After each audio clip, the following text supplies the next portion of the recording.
Now I'm ready to lift up the walls, which is again called the pulling, using the lobster claw. And I am going to really try not to squeeze too much at one time, because it's very easy to rip off a little bit of it if I'm doing that. I'm going to go down to the bottom, putting my fingers flat, tilting in, creating that lump, and pulling it up.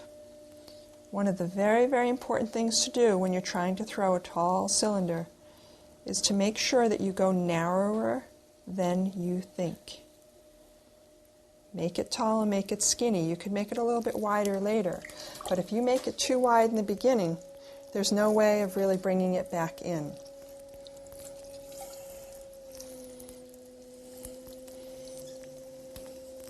You take your time on this. It's a lot to bring up a tall cylinder without it wobbling, collapsing, twisting.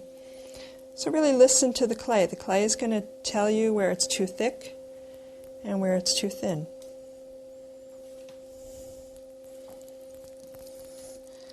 One of the goals that I make my advanced students do is try to make a 12-inch cylinder. And you can get that 12-inch cylinder by using 4 pounds of clay. You have to make sure all that water's out of there, or else it'll crack it.